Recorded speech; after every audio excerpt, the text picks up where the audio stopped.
Bienvenidos al video número 9 de didáctica del género narrativo.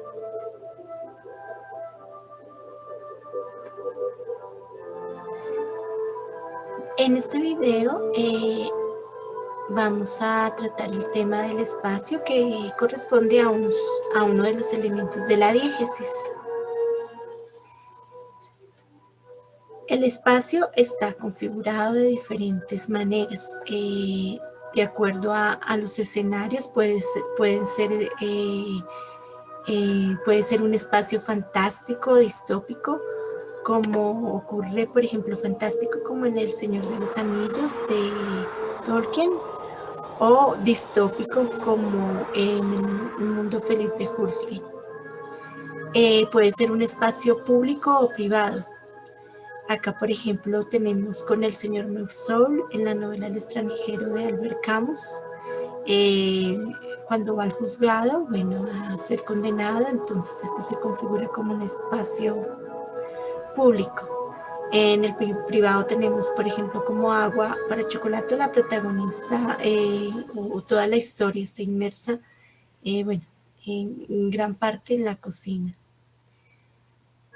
Dentro del espacio metafórico, por ejemplo, tenemos el espacio rabelesiano con Gargantúa y Pantagruel, que es un espacio grotesco, metafórico. Tenemos un espacio simbólico, por ejemplo, en la colonia penal, con este artefacto que construyeron para las personas que no cumplen la ley. Entonces se instaura como un elemento simbólico en el que inscriben las letras que corresponden a la ley, pero es una máquina de tortura. Con respecto al espacio topográfico, tenemos, por ejemplo, el espacio que se instaura alrededor de la selva amazónica en la vorágine, también como un espacio que en cierta forma come personas al perderse en la selva.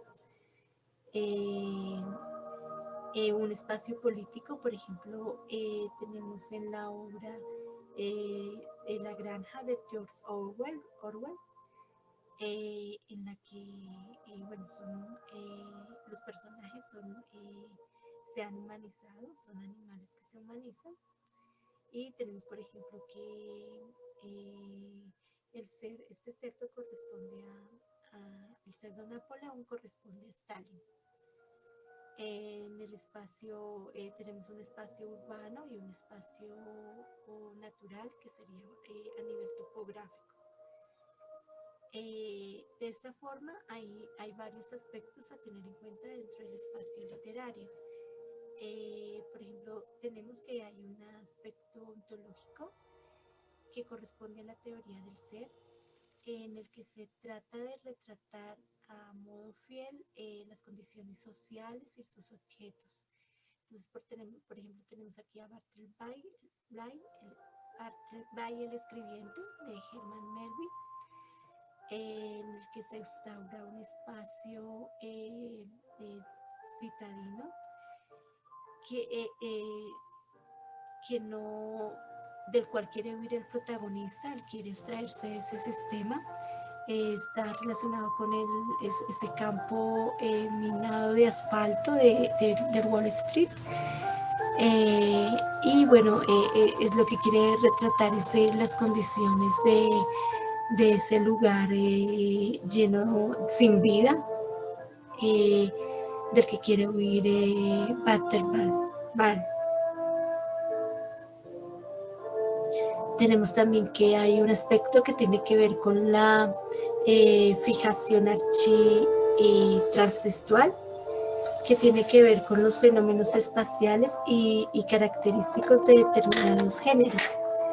Tenemos, por ejemplo, que esto se da, por ejemplo, en situaciones repetidas con respecto a la localización en muchas narraciones, y tiene que ver con esos espacios, aspectos simbólicos e ideológicos. Entonces tenemos por ejemplo, en Drácula, que está asociado, por ejemplo, al castillo, a la oscuridad, a la luna, a las tinieblas, al oculto. y vemos cómo esta historia, por ejemplo, muchos de sus elementos se replican, por ejemplo, en la melancolía de los feos, en este personaje que nace jorobado, que se siente como un monstruo y entonces él recurre, nunca sale, bueno, desde niño nunca lo llevan al parque, de noche, siempre está como a la sombra, en la oscuridad, no va al colegio porque está bueno dentro del aspecto monstruoso, de lo que él se siente como un monstruo. Entonces él acude como a esos elementos, el narrador acude a estos elementos para caracterizar al personaje. Dentro de esta fijación architransexual tenemos, por ejemplo, las oposiciones binarias, que está relacionado con los aspectos ideológicos, políticos, sociales, por ejemplo, el hecho de las oposiciones riqueza, pobreza, ciudad, campo, están relacionadas con esos aspectos ideológicos. Acá tenemos, por ejemplo, un espacio donde se instaura la riqueza en contraposición con un espacio de pobreza o uno citadino como el del Wall Street con respecto a uno que puede invitar a la contemplación como de la vida tranquila y sosegada del campo. Tenemos también dentro de la poética de lo imaginario el papel poemático que ocupa, eso tiene que ver con la línea jungiana, de los arquetipos de Jung, con esos símbolos, con esos arquetipos, con esas imágenes míticas del universo, del inconsciente colectivo. Entonces, por ejemplo, acá tenemos el gato negro. El gato negro se instaura ya como un personaje, un elemento del misterio, del terror, del miedo, de la noche. Tenemos, por ejemplo, acá las brujas, que se replican en varias narrativas. Estas son las brujas de Roald Dahl. Tenemos, por ejemplo, cómo la serpiente se instaura en diferentes contextos. Por ejemplo, en la historia interminable de Michael Ende, son unas fuerzas que están representadas en el Aurín, una serpiente blanca y una negra que se unen, una comiéndose a la otra. En la serpiente blanca de los hermanos Grimm, el cuento de la serpiente blanca, el que toma esa serpiente, el que come esa serpiente, toma poderes de adivinación del lenguaje de los animales. Entonces ya configura un poder. Las serpientes configuran un poder. En Siddhartha, pues el camino de Hermann Hesse es el camino que recorre este joven para alcanzar, digamos, un ideal, es alcanzar su propia esencia. Entonces aquí ya hay una relación de los símbolos, por ejemplo, con el río que es el curso de la vida. Y, por ejemplo, con el río también se relaciona, por ejemplo, con el recorrido, con el camino, con la barca de la vida. Tenemos una relación también del espacio personaje, en la que hay una captación de los personajes, del espacio a través de los sentidos. Entonces está todo, pues bueno, los 5 sentidos: el olfato, el gusto, el tacto, el oído, la visión. Entonces acá, por ejemplo, en Flush, de Virginia Woolf, el narrador ve todo desde el punto de vista de este perrito que se llama Flush. Entonces, digamos que la parte olfativa se amplifica, los espacios se engrandecen, y todo se toma desde el punto de vista del perrito, cómo ve el mundo él. Y así va a ver el espacio. El espacio se configura desde la visión del perro. En el perfume, las sensaciones son olfativas, entonces adquiere un matiz relevante este sentido dentro de la narración. Y como Agua por Chocolate tiene que ver mucho con el gusto, de hecho se instaura en la cocina con varias recetas mexicanas, y todas las emociones se transmiten a través de los alimentos, entonces es muy importante el gusto dentro de este espacio, el gusto y los aromas dentro de este espacio narrativo. Tenemos también el cronotopo de Ballín, que hace alusión a esa conexión de las relaciones temporales y espaciales, asimiladas artísticamente a la literatura. Hay una unión de los elementos espaciales y temporales como un todo concreto, inteligible. Es una unidad artística. Entonces el espacio se configura como un movimiento del tiempo, donde el tiempo también se intensifica. Y el tiempo se revela en el espacio, es como una unidad en la que todos los elementos están ligados.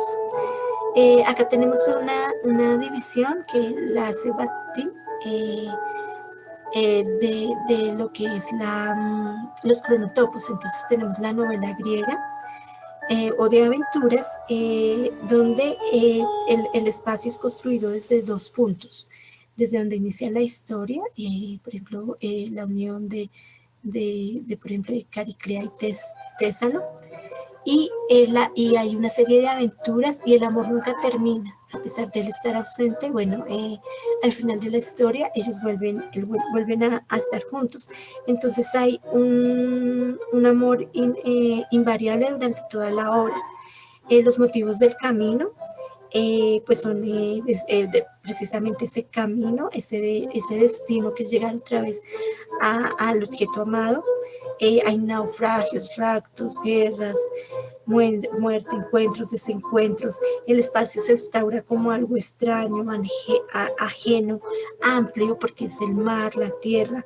Hay una ubicación geográfica, histórica, hay unos aspectos socioculturales y políticos que se instauran desde esta línea. Tenemos también la novela de aventura y costumbrista, por ejemplo, en El asno de oro de Apuleyo, en el que hay una metamorfosis de un hombre que se convierte en otro, en una purificación, en una elevación del ser. Este espacio también se instaura desde la plaza pública con el bufón, el folclore, la risa. También acá vemos, por ejemplo, en estas tipo de novelas, la metamorfosis, por ejemplo, de Ovidio, que es una metamorfosis de los fenómenos cosmogónicos que tienen que ver con, por ejemplo, la sustitución de Cronos por la era de Zeus, que es otro tipo de metamorfosis. También tenemos, por ejemplo, la novela biográfica, que el espacio también pues es el espacio, la plaza pública, donde hay un examen de los ciudadanos, del ciudadano como tal, y se instaura también el pueblo, las tabernas, el tiempo real se disuelve, en este tipo de narraciones. Tenemos la novela caballeresca, que es un mundo ajeno, variado, abstracto, pleno de simbologías. Acá el héroe va de un país a otro, atraviesa mundos, se enfrenta a muchos elementos, a muchos seres, transcurre también con ese mundo simbólico de los elementales, de los seres de la naturaleza, de los dragones, de las princesas, de ese mundo arquetípico de la mitología celta, por ejemplo. El cronotopo rabelesiano, que lo tenemos aquí, es un espacio anatómico, bufonesco, hay una analogía fantástica y grotesca del mundo exterior, hay aspectos folclóricos, también se instaura la risa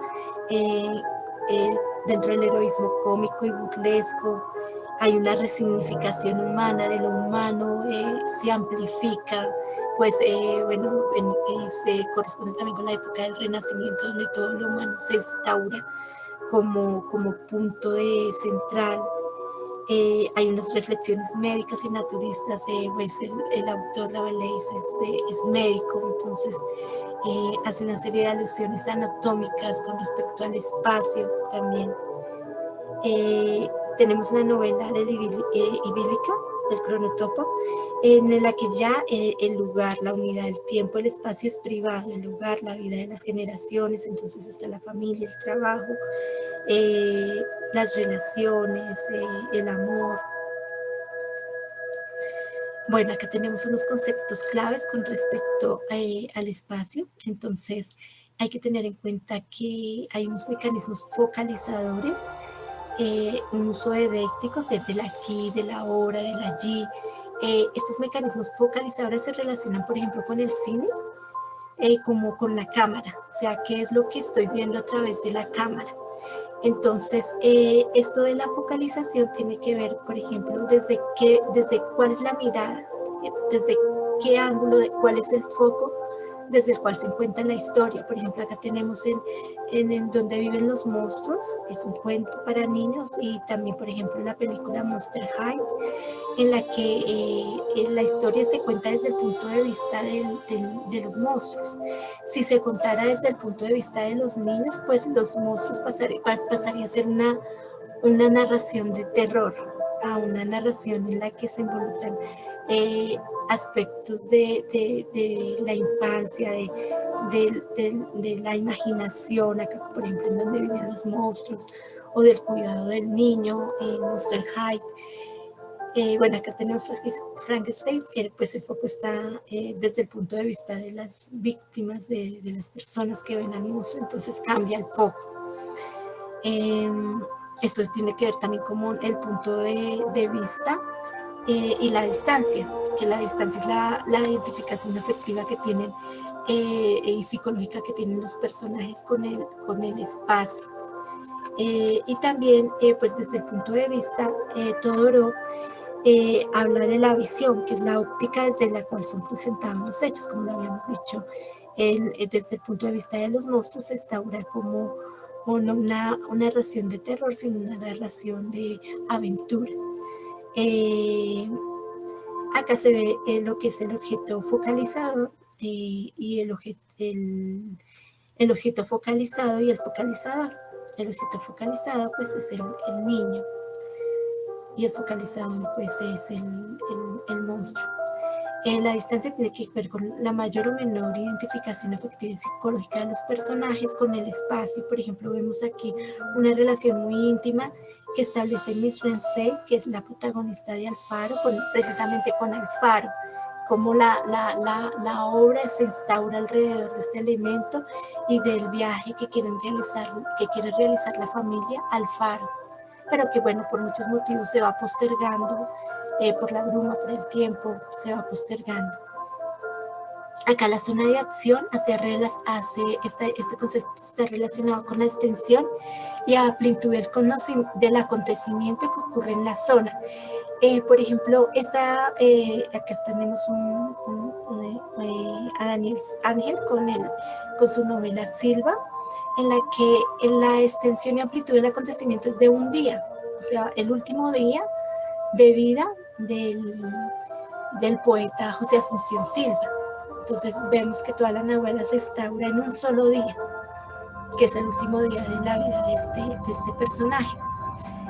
Acá tenemos el campo de visión, que es como percibido aquí en el presente, como lo hacía Miss Ramsay en Alfaro. Ella estaba muy ligada a esos momentos del presente, porque pues también la obra de Virginia Woolf se instaura dentro de la corriente de conciencia, en la que el presente juega un papel fundamental en el discurso narrativo, porque es lo que estoy viviendo en este momento, como que pienso, que siento, que reflexiono, qué sensaciones transcurren mientras hago esas reflexiones. El topo, o bueno, el topo, está asociado con los aspectos simbólicos y los aspectos ideoculturales.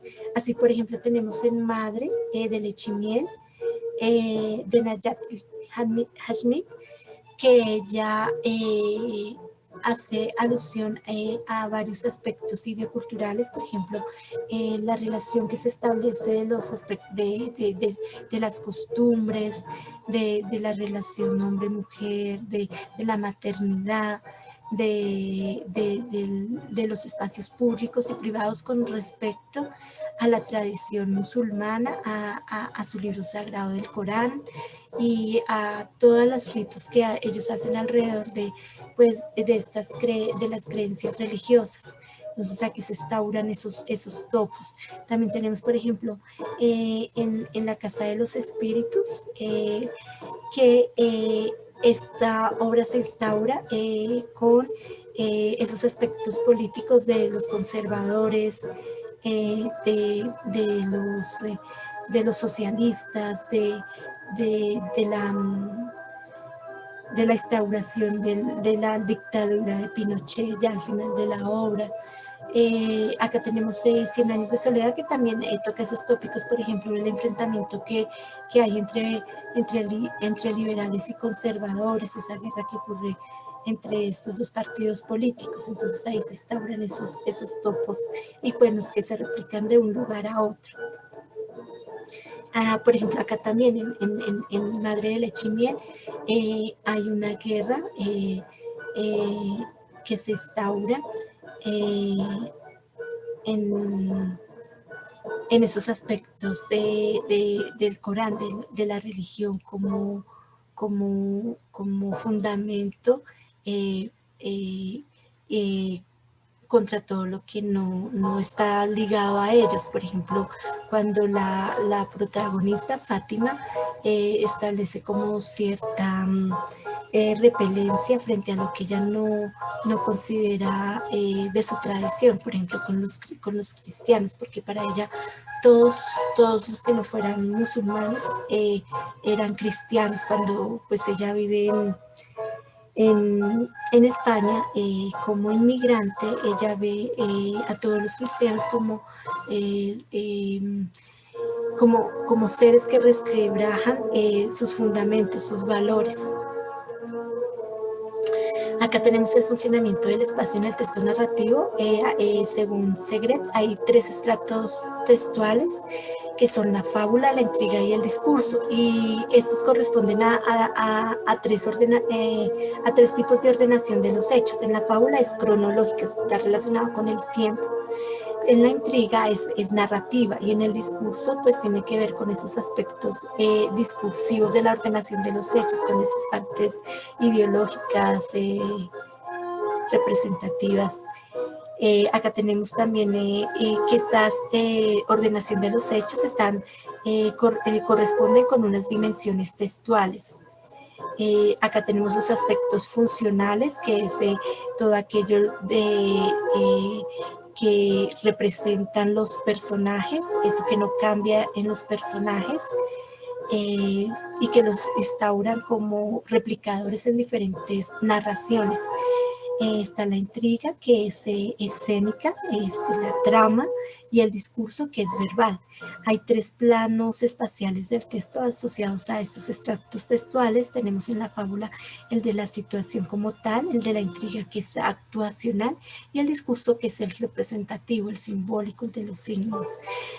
Tenemos que estos extractos textuales se reproducen en unas actividades espaciales específicas. En la fábula, de localización; en la intriga, en el ámbito de actuación; y en el discurso, en la configuración espacial de esos hechos, que también están relacionados pues con esos símbolos o signos, elementos que están alrededor del espacio y que tienen un discurso. Esos extractos textuales se ligan a 3 unidades específicas. En la fábula, a la situación; en la intriga está relacionada con la extensión o de esa intriga, con el clima, y con la tensión que se genera. En el discurso también pues con el espacio que está pleno de signos, de significados, de elementos que tienen una connotación, una relación semántica.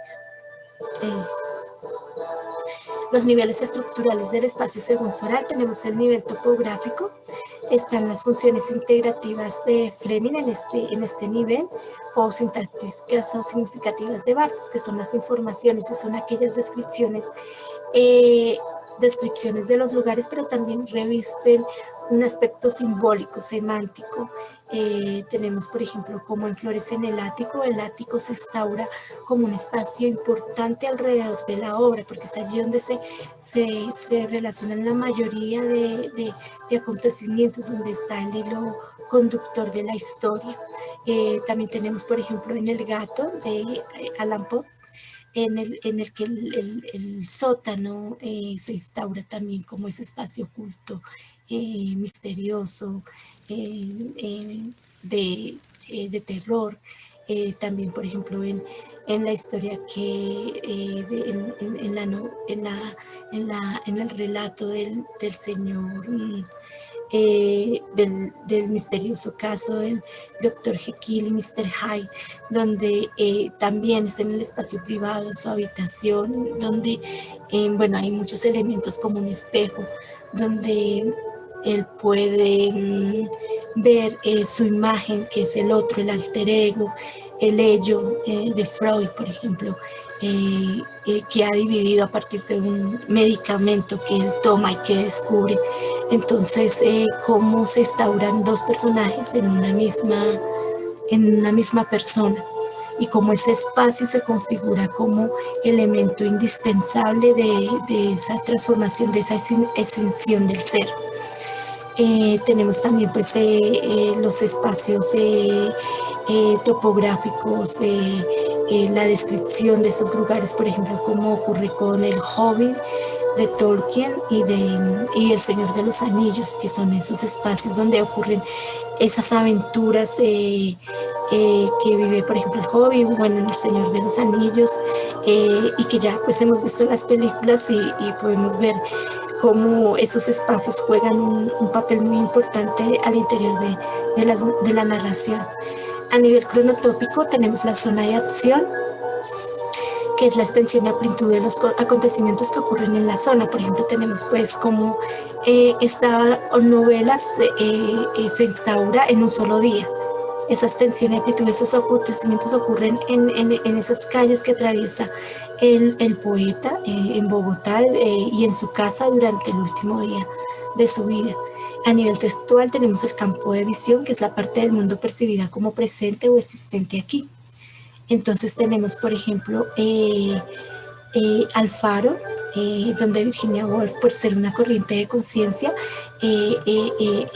ella escribe todo lo que tiene que ver con esos pensamientos, reflexiones surgidas a través de las sensaciones, de lo que va viendo, de lo que va sintiendo, de lo que va viviendo.